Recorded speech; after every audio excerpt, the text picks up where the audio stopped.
Assalamualaikum warahmatullahi wabarakatuh. Saya Fitri Nurjunia Zahra dengan NPM 22.451 akan memaparkan atau menjelaskan materi mengenai logical fallacies.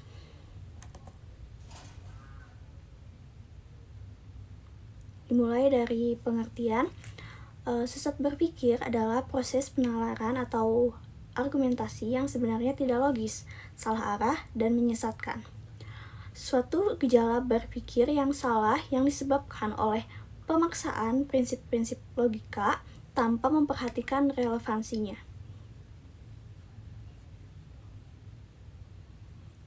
Mengapa sih penting memahami logical fallacies? Yang pertama, meningkatkan kemampuan berpikir kritis. Jadi memungkinkan kita untuk mengevaluasi argumen secara objektif dan mengidentifikasi kelemahan dalam penalaran. Lalu yang kedua, menghindari manipulasi untuk melindungi diri dari argumentasi yang menyesatkan atau bertujuan untuk mempengaruhi tanpa dasar yang kuat. Lalu yang ketiga, membangun argumen yang kuat, yaitu membantu kita untuk menyusun argumen yang logis, koheren, dan meyakinkan.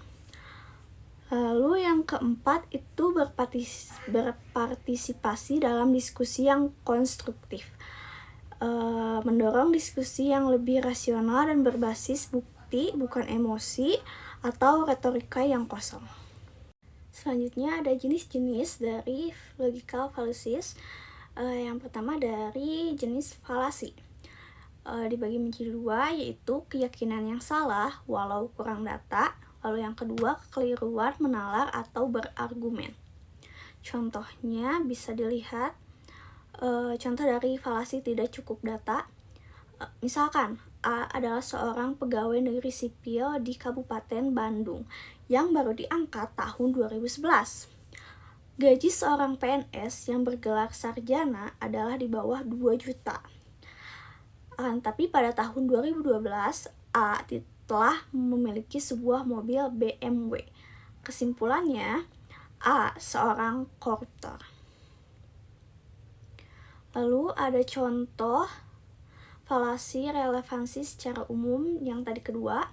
Premisnya, perempuan itu melihat bahwa buah pohon itu baik untuk dimakan dan sedap kelihatannya. Lagi pula pohon itu menarik hati karena memberi pengertian. Lalu ia mengambil dari buahnya dan dimakannya dan diberikan juga kepada suaminya yang bersama-sama dengan dia, dan suaminya pun memakannya. Kesimpulannya, perempuanlah penyebab manusia jatuh ke dalam dosa. Selanjutnya ada jenis logical fallacies dari gagal argumen.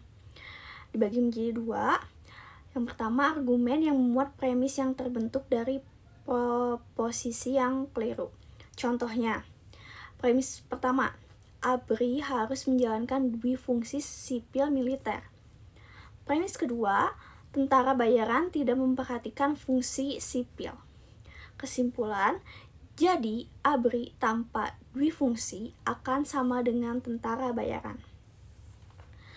Lalu, argumen memuat premis yang tidak berhubungan dengan kesimpulan yang mau dicari. Contohnya, premis pertama, sifat Tuhan adalah kekal abadi. Premis kedua, Pancasila memuat nilai-nilai yang kekal abadi. Kesimpulannya, Tuhan dan Pancasila adalah identik. Selanjutnya, logical fallacies yang diperbolehkan di penalaran hukum. Saya akan menjelaskan, penalaran hukum adalah proses yang kompleks dan membutuhkan presisi. Idealnya, penalaran hukum haruslah logis dan berbasis bukti dan konsisten.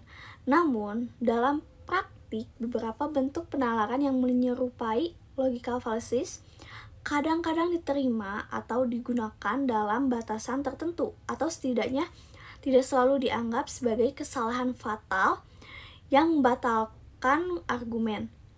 Jadi penting untuk dicatat bahwa diperbolehkan di sini tidak berarti itu adalah penalaran yang sempurna, melainkan bahwa dalam konteks hukum, argumen tersebut mungkin memiliki kekuatan persuasif atau relevansi tertentu, meskipun secara murni logis mungkin cacat.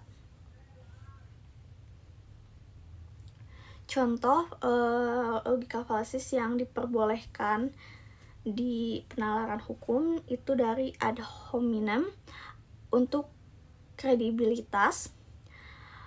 Ad hominem adalah fallacy karena menyerang individu, bukan argumennya.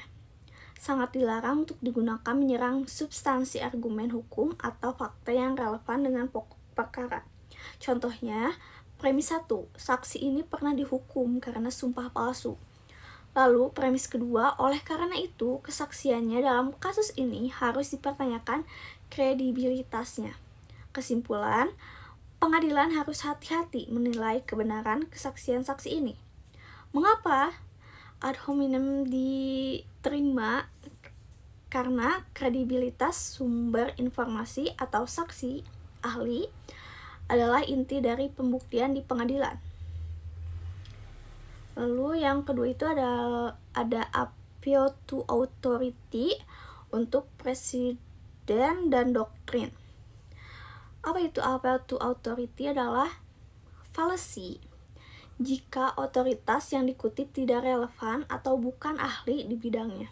Contohnya, premis 1, Mahkamah Agung telah memutuskan dalam kasus X bahwa prinsip Y berlaku. Lalu premis kedua, kasus ini memiliki fakta yang serupa dengan kasus X. Kesimpulannya, prinsip Y harus diterapkan dalam kasus ini.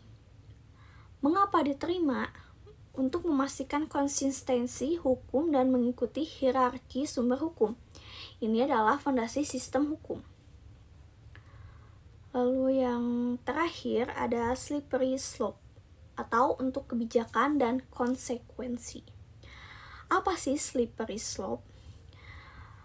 Adalah fallacy jika rantai konsekuensi yang diprediksi tidak didukung oleh bukti yang kuat atau probabilitas yang masuk akal. Contohnya, premis 1, jika kita mengizinkan pengecualian kontrak ini secara luas. Premis 2, maka berpotensi membuka celah bagi penyalahgunaan sistematis dan merusak kepastian hukum. Lalu kesimpulannya, pengecualian ini harus dipertimbangkan dengan sangat hati-hati karena potensi dampaknya yang luas. Mengapa diterima? Hukum mempertimbangkan dampak jangka panjang dari keputusan, terutama dalam perumusan kebijakan. Baik, sekian yang dapat saya sampaikan atau saya jelaskan di materi logical fallacies ini. Mohon maaf apabila ada kesalahan. Wassalamualaikum warahmatullahi wabarakatuh.